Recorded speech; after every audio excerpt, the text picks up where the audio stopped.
What will we do without old Pavarotti? He's like the gift that keeps on giving, folks. So I just wanted to clear up some of the things that he's been saying about some of the legal documents. So let's get started. About 2 weeks ago, could have been three, when the defense filed their motions to suppress, I made a statement very early on saying that Mr. Logsdon improperly followed the procedure that the court put in place for sealed motions. He was supposed to notify the court and then hand deliver the motions to suppress to the court so that they could be filed under seal. He didn't do that. I mentioned he didn't do it because he wasn't in court when the judge explained the procedure. He filed them electronically. The court clerk or whoever posts things to the website actually took all of those motions and they posted them. And I said, y'all better download them because they might not be up here very long. Well, everybody did. They know that. So they just left them up there and went, oh, crap. No, that's not true. Only two of the motions were filed as ones that needed to be sealed. All the rest of them were meant to be filed to be seen. So no, Jay Logsdon and Anne, because she also signed on all those documents, did not mess up. The defense was wanting that information out in the public, and I'll show you. So here is the filing for what they wanted sealed. And it's the stipulated motion to seal defendant's memorandum in support for a Franks hearing and memorandum in support of motion to suppress regarding genetic information. So only those two documents did they want sealed. The Franks motion and the IGG motion. Now, in addition to that, Anne also asked for all exhibits in support of motions to suppress to be sealed. That does not mean that the memorandums were to be sealed, only the exhibits. So I'm just pulling up one of the motions to suppress for you to see, and this is the Amazon one, but you'll see that it's a memorandum, the following memorandum. So Anne did not want all of those sealed. She only wanted the exhibits sealed, and then the Franks motion and the IGG motion. That was it. Those other ones were not a mistake by Jay. They were meant to be unsealed. Had Anne wanted them sealed, she would have filed motions to seal all of them. And I believe she wanted those out because she wanted to shade the public opinion. She's been doing that all along. I mean, you talk about the prosecution and the change of venue and how prosecution people believe was trying to shade public opinion and potential jurors. Well, Anne's been doing the same thing. So she puts these tidbits out there, these crumbs out there. And that's what she was doing with these motions to suppress. She wanted those public. So she only asked to seal the Franks motion and the IGG. And the IGG was because Judge had already ruled that couldn't be public, that had to be under seal. And then Hippler was following suit with Judge's like gag and things that needed to be under seal. So it is wrong to say that Logsdon messed up and those were supposed to be under seal. They weren't supposed to be under seal. So let's see what other nuggets of wisdom Pavarotti has for us. This is a weird objection. So I'm wondering what the heck this is because I didn't see this on anything. State's objection to defendant's motion to suppress cell phone USB file and memorandum in support, RE Moscow Police Forensics Lab warrant dated January 9, 2023. I don't remember that in the motions to suppress, so I'm going to have to go back and look at that again. I got you, Pav. It's right here. Motion to suppress cell phone USB file and memorandum in support regarding Moscow Police Forensic Lab warrant dated January 9th, 2023. It was right there in the defense's motions to suppress. Remember what has happened in this case. The defense filed motions for Frank's hearings. 2. One on the IGG and one on something else. Well, actually, no. They only filed one Frank's motion. That's how you do it. You file a Frank's motion, and then you include all of the warrants in there that you believe need to be thrown out. And then the judge will look at those and see, A, if the information submitted shows that there was, negligence and any lying, like basically anything purposefully done dishonesty-wise. And if there was, then the next thing they do is they look to see if it would have changed whether they could get the warrant or not. And if it would have changed whether they could have got the warrant, then they would get a Frank's hearing. But if tossing that information doesn't change anything about whether they could have still got the warrant or not, then you won't get a Frank's hearing.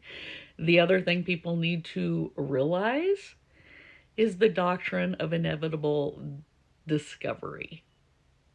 So let's say they did toss the IGG, for example. They had Koberger's car, so you could say they inevitably would have got to him anyway. So the judge has to take that into consideration. And I think a lot of people are forgetting that inevitable discovery doctrine.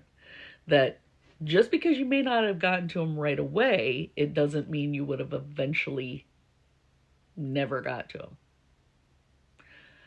So the judge has to weigh all of those things into consideration, whether granting a Frank's or not. But Anne only filed one Frank's motion. Here, let's take a look at it. So this was the stipulated motion to seal the defendant's amended memorandum and exhibits in support of the Frank's hearing. This is the only one. Remember, the original one got tossed for being so long and having a lot of irrelevant things. So this was the one she refiled. There is only one motion for a Frank's hearing. Now that can include many different warrants in it. And if you read some of the motions to suppress, she intertwines the Frank's motion into those. So you can be sure it's more than just the AT&T warrant.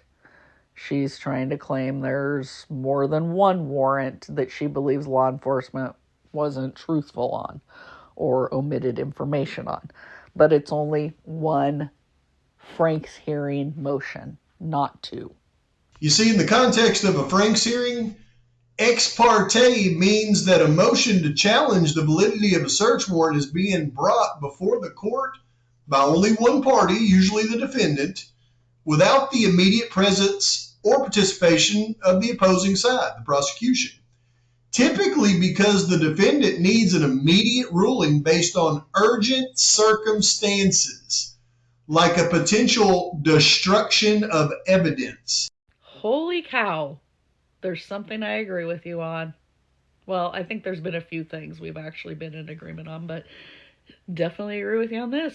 Frank's can be ex parte. And from my experience, a lot of ones that have been granted have been ex parte because they are emergency. So, yeah, old drunk turkey, he didn't agree with me when I said they're ex parte. I guess I should have put in my chat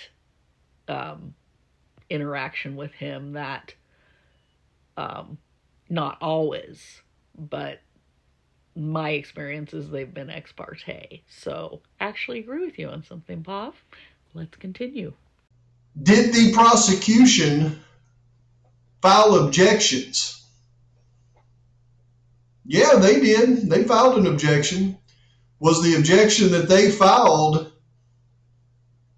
was it an argument against the validity of what the defense is asserting in the Franks motion? No. The prosecution filed an objection stating that the defendant used too many pages.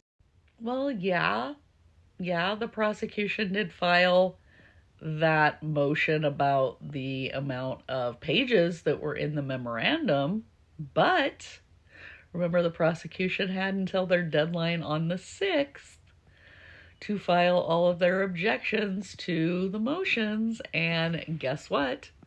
They filed an objection to the Franks hearing motion, and I don't believe it has anything to do with the amount of pages.